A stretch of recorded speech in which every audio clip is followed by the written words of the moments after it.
खैर अगर तू चाहती है तो कटोरे में थोड़ी दाल दे दे, दाल बड़ी अच्छी बनी है। सिद्धेश्वरी ने कुछ न कहते बना और उसने कटोरे को दाल से भर दिया। मोहन कटोरे में मुंह से लगाकर सूट सूट ही रहा था कि मुंशी चंद्रिका प्रसाद जूतों के खस खस घसीटते हुए आए और राम का नाम लेकर चौकी पर बैठ गए। सिद्धेश्वरी ने माथे पर साड़ी को कुछ नीचे खिसका लिया और मोहन दाल को एक साथ में पीका तथा पानी के लोटे में हाथ तेजी से बाहर चला गया। दो रोटियां कटोरा भर दाल था, चने की तली तरकारी। मुंशी चंद्रिका प्रसाद पीढ़े पर पालती मारकर बैठे रोटी को एक एक ग्रास को इस तरह चिमला चबा रहे थे जैसे बूढ़ी गाय जुगाली करती है। उनकी उम्र 45 वर्ष के लगभग थी, किंतु 50-55 के लगते थे। शरीर का चमड़ा झूलने लगा था, गंजी खोपड़ी आईने की भांति चमक रही थी। गंदी धोती के ऊपर अपेक्षाकृत कुछ साफ बनियान तार तार लटक रही थी। मुंशी जी ने कटोरे को हाथ में लेकर दाल को थोड़ा छुड़कते हुए पूछा, बड़का दिखाई दे नहीं रहा? सिद्धेश्वरी की समझ में नहीं आ रहा था कि उसके दिल में क्या हो गया है, जैसे कुछ काट रहा हो। पंखे को जरा और जोर से घुमाती हुई बोली, अभी अभी खाकर काम पर गया है, कह रहा था कुछ दिनों में नौकरी लग जाएगी, हमेशा बाबूजी बाबूजी किए रहता है। बोला बाबूजी देवता के समान है। मुंशी जी के चेहरे पर कुछ चमक आई। शर्माते हुए पूछा, क्या कहता था कि बाबूजी देवता के समान है? बड़ा पागल है। सिद्धेश्वरी पर जैसे नशा चढ़ गया था। उन्माद की रोगिणी की भांति बड़बड़ाने लगी, पागल नहीं है, बड़ा होशियार है, उस जमाने का कोई महात्मा है, मोहन तो उसकी बड़ी इज्जत करता है।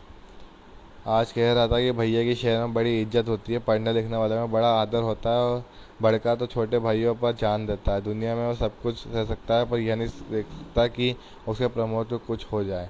मुंशी दाल लगे हाथ को चाट रहे थे, उसमें सामने की ताक की और देखते हुए कुछ हंसकर कहा, बड़का का दिमाग तो खैर काफ़ी तेज है, वैसे लड़कपन में बड़ा नाटक भी है, हमेशा खेल कूद में लगा रहता है, लेकिन ये भी बात थी कि जो सबक मैं उसे याद करने को देता था उसे बरा रखता था।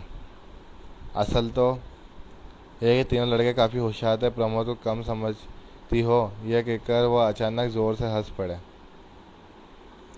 मुंशी 1.5 रोटी खा चुके थे, बाद एक गिलास से युद्ध कर रहे थे। कुछ कठिनाई होने पर एक गिलास पानी चढ़ गए, फिर खर खर खास कर खाने लगे।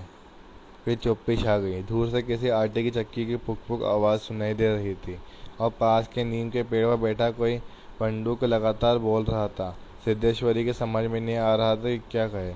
वह चाहती थी कि सभी चीज़ें ठीक से पूछ ले, सभी चीज़ ठीक से जान ले और दुनिया की हर चीज़ पर पहले की तरह धड़ल्ले से बात करे, पर उसकी हिम्मत नहीं होती थी। उसके दिल में न जाने कैसा भय समाया हुआ था। हम मुंशी जी इस तरह चुपचाप डुबके हुए खा रहे थे जैसे पिछले 2 दिनों से मौन व्रत धारण कर रखा हो और उनकी कहीं जाकर आज शाम को तोड़ने वाले हो। सिद्धेश्वरी ने जैसे नहीं रह गया, बोली, मालूम होता है अब बारिश नहीं होगी। मुंशी जी ने एक क्षण के लिए इधर उधर देखा, फिर निर्विकार में राय दी, मक्खियाँ बहुत हो गई है। सिद्धेश्वरी ने उत्सुकता प्रकट की, फूफा जी बीमार है? कोई समाचार नहीं आया। मुंशी जी ने चने के दानों की ओर इस दिलचस्पी से दृष्टिपात किया जैसे उनमें बातचीत करने वाले हों। गंगा शरण बाबू की लड़की की शादी तय हो गई है, लड़का एमए पास है। सिद्धेश्वरी हठात चुप हो गई। मुंशी जी भी आगे कुछ नहीं बोले। उनका खाना समाप्त हो गया था और वे थाली में बचे कुचे दानों को बंदर की तरह बीन रहे थे। सिद्धेश्वरी ने पूछा, बड़ा का की कसम, एक रोटी देती हूँ, अभी बहुत सी है। मुंशी जी ने पत्नी की ओर अपराधी के समान तथा रसोई की ओर कनखी से देखा। तत्पश्चात किसी घुटे की भांति बोले, रोटी रहने दो, पेट काफी भर चुका है, अन्य और नमकीन चीज़ों से तबीयत उब भी गई है। उन्हें व्यर्थ में कसम धरा दी। खैर कसम रखने के लिए ले रहा हूँ, गुड़ होगा क्या? सिद्धू ने बताया कि हंडिया में थोड़ा सा गुड़ है। मुंशी जी ने उत्साह के साथ कहा, तो थोड़े गुड़ का ठंडा रस बनाओ, पीऊँगा। तुम्हारी कसम भी रह जाएगी, जायका भी बदल जाएगा और साथ ही साथ हाजमा भी दुरुस्त होगा। हाँ, रोटी खाने का तो नाक में दम आ गया है। ये कहकर वह ठहाका मारकर हंस पड़े। मुंशी जी के निबटने पर पश्चात सिद्धेश्वरी उनकी झूठी थाली लेकर चौके की जमीन पर बैठ गई। पतलोई की दाल के कटोरे में उड़ेल दिया और वह पूरा भरा नहीं। छिपुली में थोड़ी सी चने की तरकारी बची थी, उसे 5 खींच लिया। रोटियों की थाली को भी उसने पास खींच लिया, उसमें केवल एक रोटी बची थी, मोटी भद्दी और जली। उस रोटी को वह झूठी थाली में रखने जा रही थी कि अचानक उसका ध्यान ओसारे में सोए प्रमोद की ओर आकर्षित हो गया।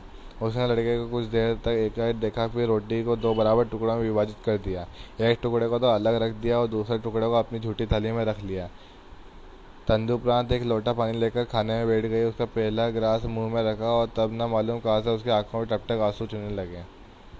सारा घर मक्खियों से भनभना कर रहा था। आंगन की अलगनी पर एक गंदी साड़ी टंगी थी, जिसमें कई पैबंद लगे हुए थे। दोनों बड़े लड़कों को कहीं पता नहीं था। बाहर की कोठरी में मुंशी जी औंधे मुंह होकर निश्चिंतता के साथ सो रहे थे। यह 1.5 महीने पूर्व मकान किराया नियंत्रण विभाग की लड़की से उनकी छटनी न हुई हो और शाम को उनके काम की तलाश में कहीं जाना न हो।